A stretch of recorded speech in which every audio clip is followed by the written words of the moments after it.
he has spoken on the topics faith, family and freedom in Cuba, Belgium, Brazil, Congo, UK and all over the USA to crowds from 14 to 40,000.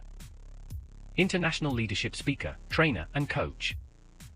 Author of Learn to Raw Leadership, Attitude Hack, Live a More Excellent Life, 5 Battle Strategies of a Victorious Warrior. 2021 President's Lifetime Achievement Award recipient.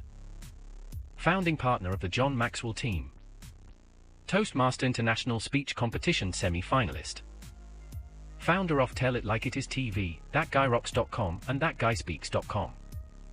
Creator of Story Power TV, Transforming Grace TV, and Leading Leaders Podcast. Producer of 4 TV programs and podcasts for Liftable TV and World Trumpet Television as well as multiple social media channels. Please help me welcome J. Loren Norris. 100 years. 100 years. That was the sentence for a guy who thought, I'm the smartest guy in the room. I can make all the decisions that I want to. I can come and go and sit down with presidents and ex-presidents. I can build a business off the back of my intelligence. I can multitask. I can do whatever I want to because I'm that smart. The smartest guy in the room. And that ego, confidence, hubris, well, you'll have to decide which one is which the next time you're dealing with a leader who feels like they might be the smartest person in the room. That's what I want to talk about in this episode of Leading Leaders.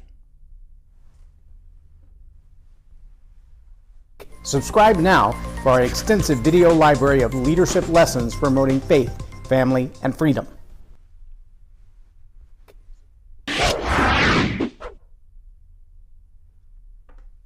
I'm J. Loren Norris with Leading Leaders Podcast, and there have been those moments in my life where the ego and the hubris were big enough to believe that I was the smartest guy in the room. And it's usually right before somebody else smarter than you says something that makes you go, oh, I didn't know that. Or it's right before the big mistake. It's right before you get busted doing what you thought was perfect, not knowing what you were doing was wrong. It's right before everybody else kind of makes the declaration, the emperor has no clothes on. Yep, that's usually the moment when hubris and ego are exposed. And here's the really hard part, both as a leader and someone who's training leaders. Whether it's you personally or somebody that you're working with, maybe someone you're leading, you're mentoring, you're teaching, you're training, maybe it's just somebody on your team that you're hoping to help them move to the next level. When it comes to leadership, it's really hard to know day to day when you get out of bed who's driving the bus. Is it ego or is it confidence?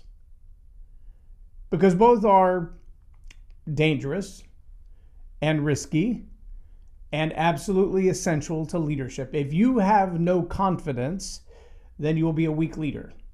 If you don't know what your strengths are, if you haven't studied yourself enough to know, I'm pretty good at this area and I'm no good at this area.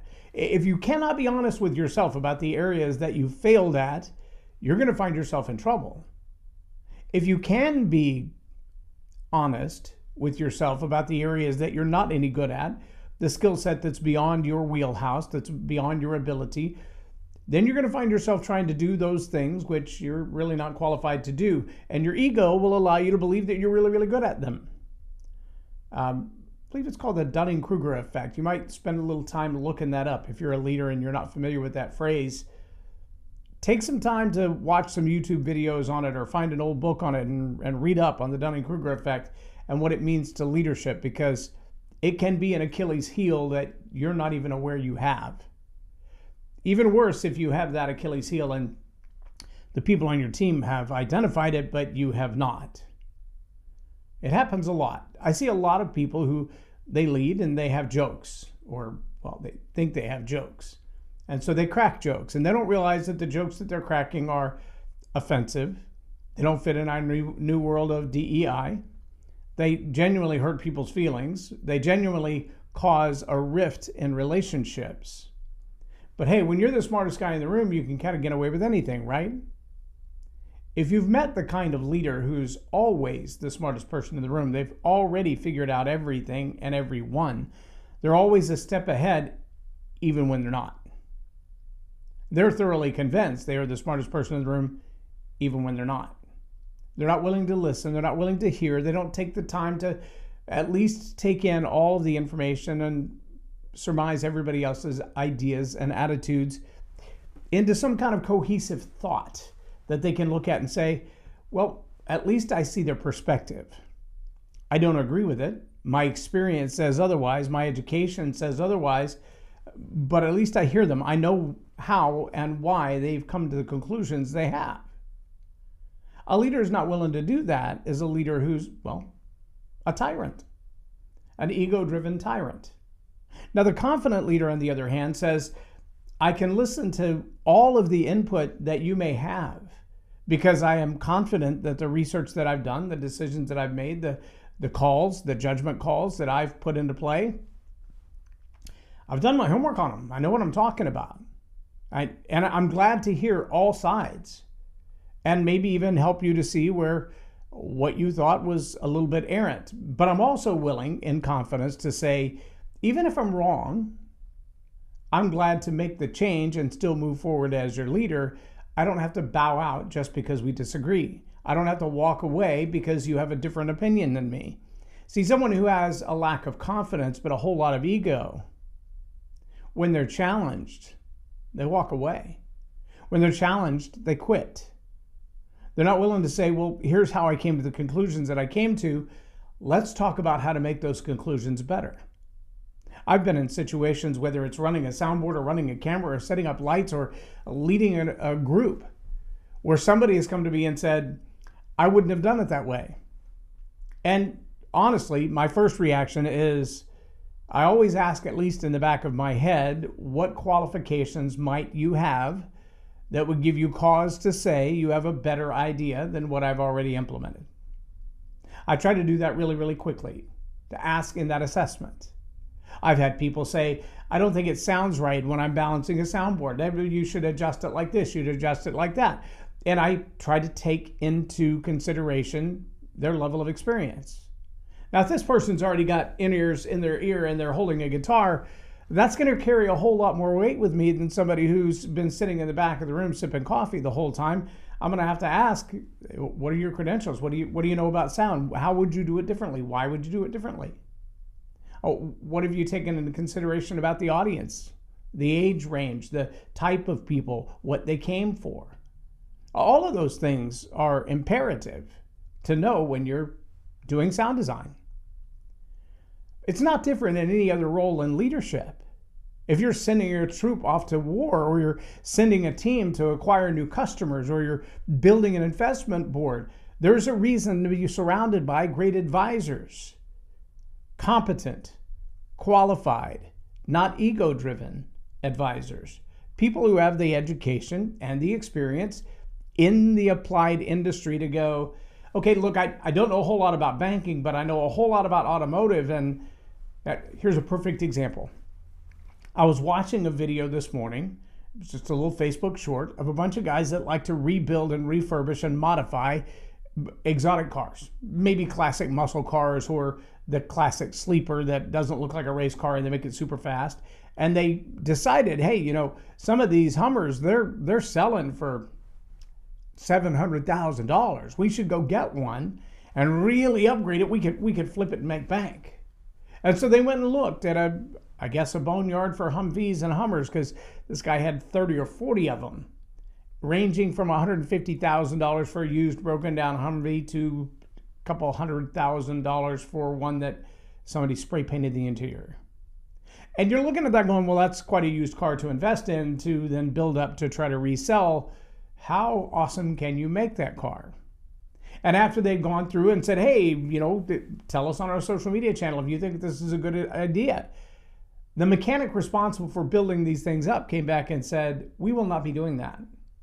The amount of money necessary to get your hands on the parts, to upgrade, to rebuild, to refurbish one of those things is going to cost you more than the vehicle itself. There will be no profit margin left. And it's going to take a whole lot of time.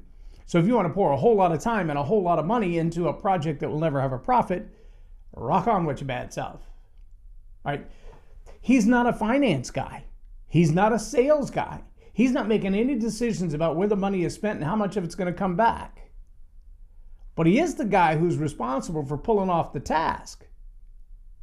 If you're putting together a committee or a board to make decisions, yes, you've got to have the smart finance people. You've got to have the people who can read the tea leaves, so to speak, about what the economy is going to do in the next 3 to 6 to 9 months or what it's going to do in the next year. Heard someone say today that right now, 28% of the stock market, this volatile climb that we're continuing to see, record numbers, even yet again, even in an economy where most people can't afford their groceries.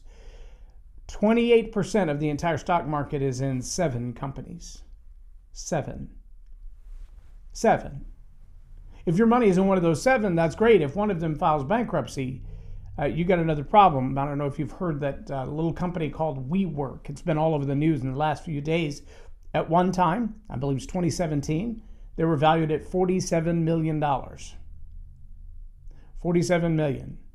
They were able to get loans hundreds of times that and had an interest payment. You ready for this? You think your bills are scary? An interest payment of $95 million. They missed that interest payment. Now they're filing bankruptcy to try to make sure that their debtors get their money back. And if you, as a small business entrepreneur, have leased an office space and a WeWork space, that might mean something entirely different for the next client meeting that you have, because it may not be a space available. The advisors to that organization were smart people. They understood business, they understood money, they understood real estate.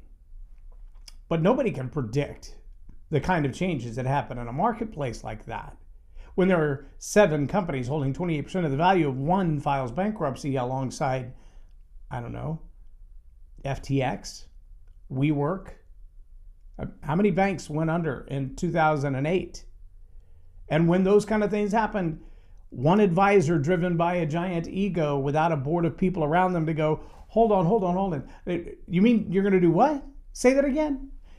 If you're the driver of the bus and the ego is driving, you should be surrounded by a bunch of people who are minding their P's and Q's and also watching the road for you. They're looking out for every decision you could make, could have made, did make.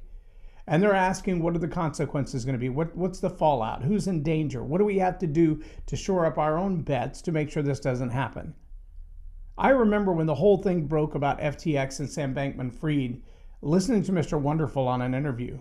And somebody asked him, well, what do you think about this? And he said, he's sitting on a whole lot of my money. A whole lot of money that came right out of my personal investments, right out of my company, right out of my clients' pockets. I put them in his hands to get a return on the investment. If that's not what this is, I'm going to be a very unhappy camper. Now imagine how many other people are feeling exactly the same. Mr. Fried was very clear about what his agenda was. He wanted to shape the world. He wanted to change the way people do business. He wanted to change economies. He wanted to change scale. He wanted to change political agendas and political fronts. He was very clear about that. Ego was driving the bus. So now you got to ask yourself, who was on board? Who was in the back seat? Who was watching the road? Who was correcting his steering? Who was pointing him in the right direction? I mean, somebody's got to play the role that my wife does. You should have turned back there. Everybody needs somebody on their team like that to let them know after they've already made a mistake what they should have done differently. But it's better when you have people on your team who can tell you there's a turn coming up. Pay attention. Get your eyes back on the road. See, it's confidence that drives the bus, and everybody else should be taking notes. When ego is driving the bus, it should be a whole team full of advisors. I think there's 65 seats on the average school bus. That'd be a good group of people to have telling you what's going on around you, because your focus is only one way. Now, you got to focus forward. You got to pay attention. You got to be humble. You got to be willing to say, I was wrong. You've got to be confident that you've done your homework and your research. You're not just driven by your own emotion and your own ideologies. And if you're leading people and the people on your team are letting ego drive the bus, then you should be an advisor in the back seat, just reminding them clearly, there's a turn coming up. The bridge is out. You need to slow down. Watch out for the other road people. If you're not doing that, you're not being a good leader. I'm not a big fan of the concept of leading from behind, but I am a huge fan of the concept of allowing other people to lead so they can learn. And as a leader, sometimes you've got to step aside and allow them to, well, for lack of a better term, consequence. Make their own serious decisions. Make their own mistakes. Suffer the consequences for their mistakes. No helicopter parenting in leadership. If they're gonna be confident enough or arrogant enough to make the decisions, then they should be responsible enough to take ownership for those decisions and say, okay, here's what I'm doing differently, here's what I'm doing right, here's what I'm doing wrong, and I'm going to pay the price for it. Not the blame game, not the shift game, not the let's point to somebody else thing, but taking personal responsibility. If you're their leader, give them space to do that. Give them the room to make a mistake and to face the consequences. If you're a good leader, you'll do that by giving them better advice along the way, maybe before they crash the bus, but certainly after they crash the bus. If you're a great leader, you've already set them up with all the tools necessary to see the road ahead, to make those wise decisions. I love the way John Maxwell says, a good leader makes fast decisions and doesn't have to backtrack very often. When I play pool, I hear people all the time say, if you think long, you think wrong. And they're usually right. If you're trying to overthink it, not taking the instinctual action because you've trained yourself to the skill set to be instinctual, intuitive, and aware, then chances are thinking through it's not going to change anything. It's time to step back and get some advice, get a coach, get a clue.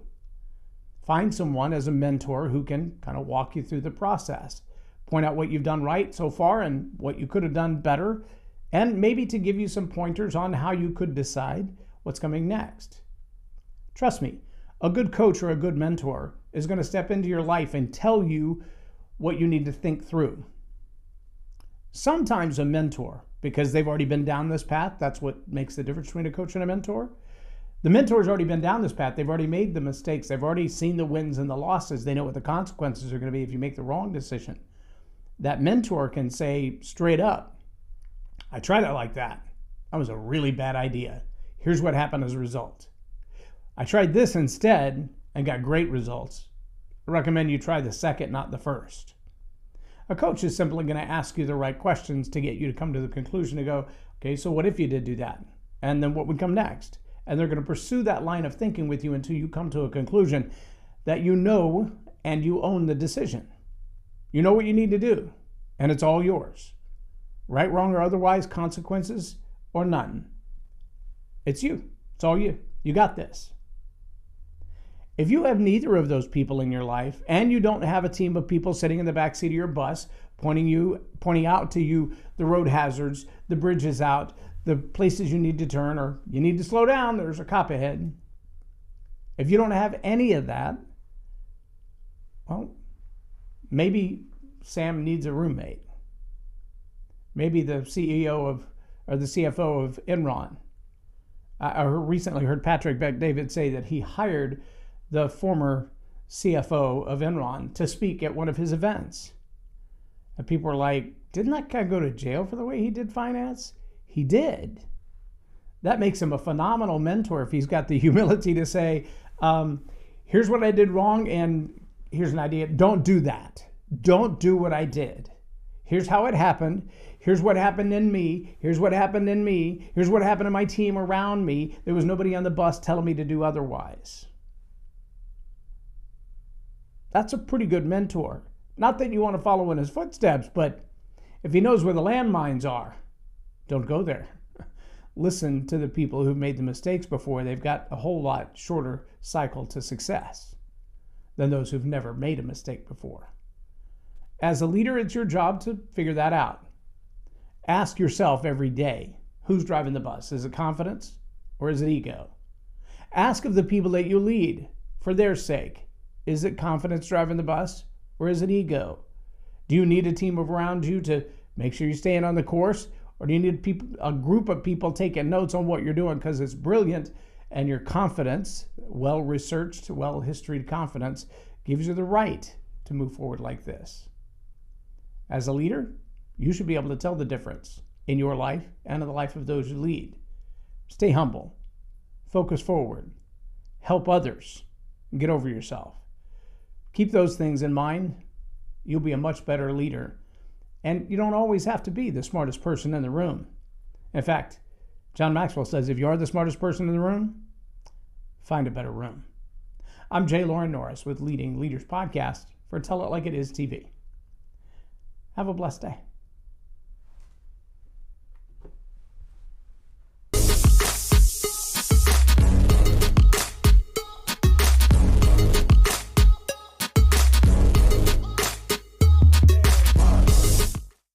Loren is a master teacher on storytelling, and I learned so much. I'm really going to have to sit down and go back through everything, and I think I might have to have some more coffees with Loren, but it was totally worth my time, and I really highly recommend it if you're looking to grow your ministry, grow your business, grow your career.